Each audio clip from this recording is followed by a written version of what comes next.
अगर आपको कहा जाए कि श्री राधा भगवान कृष्ण की प्रेमिका नहीं बल्कि पत्नी थी, तो क्या आप इस बात पर यकीन करेंगे? शायद नहीं, क्योंकि हमें बचपन से ही ये बताया गया है कि श्री राधा उनकी प्रेयसी थी और उनकी शादी राधा रानी से नहीं हुई थी। लेकिन ये तथ्य गलत है। वास्तव में राधा और कृष्ण का विवाह हुआ था, जिसे गुप्त या गंधर्व विवाह भी कहा जाता है।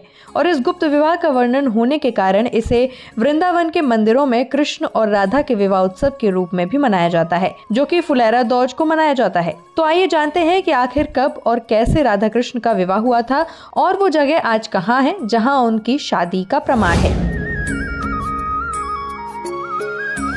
ब्रह्म वैवर्त पुराण और गीता में भी राधा कृष्ण के भांडीरवन में विवाह का वर्णन किया गया है। लेकिन अगर गर्ग संहिता के गोलोक खंड के 16वें अध्याय के अनुसार देखा जाए तो इसमें उल्लेख है कि श्री कृष्ण ने लीला रचकर बचपन में ही श्री राधा रानी से विवाह कर लिया था, जिसे ब्रह्मा जी द्वारा संपन्न कराया गया।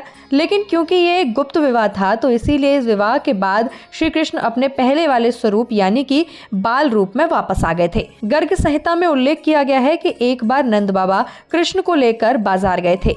वहीं उन्हें एक सुंदर और अलौकिक कन्या दिखाई दी, जो थी राधा रानी, और कृष्ण और राधा पहली बार यहीं मिले थे, जिसे आज भी संकेत तीर्थ के नाम से जाना जाता है। मान्यता है कि वह जगह नंदगांव और बरसाने के बीच पड़ती है, जहां आज एक मंदिर भी है। ये भी माना जाता है कि पिछले जन्म में दोनों ने तय किया था कि अगले जन्म में वे राधा कृष्ण के रूप में जन्म लेंगे तो पहली बार यहीं मिलेंगे, और ऐसा ही हुआ। राधा को देखते ही वहां तेज हवाओं के साथ वर्षा होने लगी। देखते ही देखते अंधेरा सा हो गया। नंद बाबा के हाथ में लगे नन्हे कृष्ण बाल अवस्था से किशोर अवस्था में आ गए, और तभी ब्रह्मा जी ने प्रकट होकर दोनों की मंशा जानते हुए राधा की सहेलियों यानी कि विशाखा और ललिता की उपस्थिति में राधा कृष्ण का गंधर्व विवाह करवा दिया, जिसे गुप्त विवाह भी कहा जाता है। और विवाह पूरा होते ही माहौल पहले जैसा हो गया और नंद बाबा सब कुछ भूल गए और ब्रह्मा जी समेत राधा, विशाखा और सरिता अंतर्ध्यान हो गए।